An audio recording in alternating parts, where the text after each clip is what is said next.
कुंभ राशीचे लोक सरळ आणि विश्वासू असतात, पण त्यांच्या संसारात किंवा जवळच्या वर्तुळात अशी असूया बाळगणारी व्यक्ती असू शकते जी वरून चांगली दाखवून पाठीमागे त्यांची वाईट चिन्हते.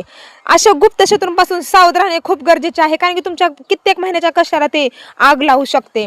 तर नमस्कार मित्रांनो, आपल्या स्वामी भक्तीची या चॅनल तुमच्या सर्वांचं मनापासून स्वागत आहे. आज आपण एका अत्यंत महत्त्वाच्या आणि संवेदनशील विषयावर बोलणार आहोत. ती रास म्हणजे कुंभ रास. कुंभ राशीचे लोक मनाने खूप राजे असतात, सगळ्यांना मदत करतात, प्रत्येकाच्या प्रत्येक गरजेवरती पडतात. पण तुमच्या याच चांगुलपणाचा फायदा कोण घेते माहिती आहे का तुम्हाला? तुमच्याच संसारात, तुमच्याच घरात किंवा जवळच्या नात्यात अशी कोणती एक व्यक्ती आहे जी बाहेरून प्रेमाचा आव आणते पण आतून तुमच्यासाठी वाईट चित्ते. आजच्या या छोट्याशा विशेष भागात आपण कुंभ राशीचे ते कडू सत्य जाणून घेणार आहोत, जे कदाचित तुम्हाला थक्क करेन. व्हिडिओ शेवटपर्यंत नक्की पहा, कारण शेवटी मी यावर तुम्हाला खात्रीशीर एक उपायही सांगणार आहे.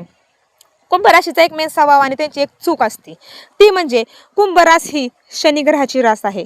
हे लोक कष्टाळू आणि प्रामाणिक खूप असतात. त्यांची सर्वात मोठी चूक काय असते माहिती आहे का?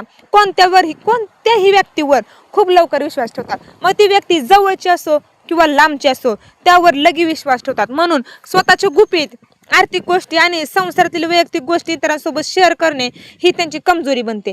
कधी बी आपण सहज बसलो की आपल्या घरातल्या गोष्टी सांगतो, पण कुंभ राशीचे लोक प्रत्येक गोष्ट खोल ना खोल जाऊन सांगतात, तर हीच त्यांची कमजोरी बनते.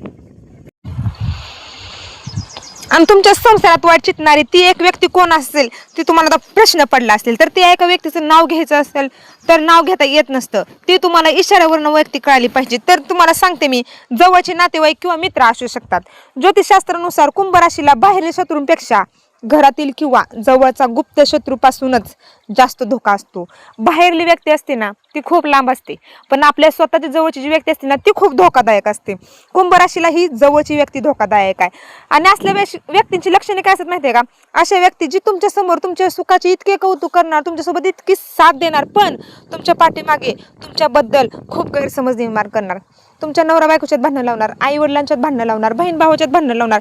हे असं गैरसमज परिवर्तन करणार आणि तुमच्या संसारात बाधा घालायला तर पहिला येणार. जर तुमच्या वैवाहिक जीवनात अचानक कटकटी सुरू झाल्या असतील तर समजून जावा, कोणीतरी तिसरी व्यक्ती आपल्या जोडीदाराला कान भरत आहे. ती व्यक्ती तुमच्या रक्ताच्या नात्यातील किंवा खूप जवळची मैत्रीण मित्र सुद्धा असू शकतो.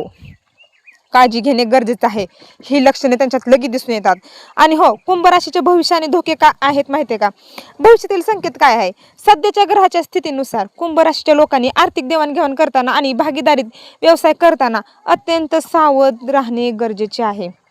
तुम्ही काय करता? सहज विश्वास ठेवता एखाद्या समोरच्या व्यक्तीवर. हा विश्वास तुम्हाला धोकादायक आहे, म्हणून तुम्ही लगेच विश्वास ठेवून व्यवहार करत जाऊ नका, कोणता व्यवसाय करत जाऊ नका. अत्यंत सावध राहत जावा. डोळे बंद करून कोणावरही सही करू नका किंवा कोणाला कर्ज देऊ नका, अन्यथा तो पैसा मिळणारच नाही, कसलाच मिळणार नाही. तुमच्या प्रगतीवर जळणारे लोक तुमच्याच कामात अडथळे आणण्याचा प्रयत्न करतात, माहित आहे का? तर मी तुम्हाला ह्याच्यावर उपायाने सावधगिरी सांगणार आहे. तुमच्या संसारातील गोष्टी चार भिंतीच्या आतच ठेवणे खूप महत्त्वाचे आहे.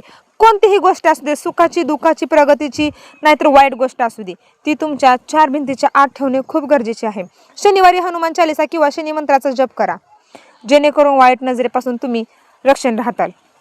जर कोणावर संशय असेल तर त्यांच्यापासून हळूहळू सुरक्षितपणे अंतर ठेवा. वाद घालत बसू नका. वाद घालण्यात काय होणार आहे? गैरसमज भरपूर वाढणार, वादविवाद होणार, भांडणं होणार, मारामारी होणार. ह्यात काय उपयोग नाही.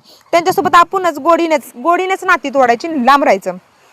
तर मित्रांनो, कुंभ राशी ही सोन्यासारखी रास शुद्ध आहे, पण सोन्यालाही चोरांपासून जपावं लागतं.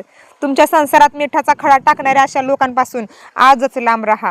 डोळे उघडे ठेवा आणि स्वतःच्या बुद्धीने निर्णय घ्या. तुम्हाला हा व्हिडिओ कसा वाटला? तुमच्या आयुष्यातही असा अनुभव आला आहे का? मला कमेंट करून नक्की सांगा. व्हिडिओ आवडला असेल तर लाईक करा, शेअर करा आणि आपल्या चॅनलला सबस्क्राईब करायला अजिबात विसरू नका. धन्यवाद. जय महाराष्ट्र. जाता जाता कमेंट बॉक्समध्ये श्री स्वामी समर्थ कमेंट करून जावा. धन्यवाद मंडळी.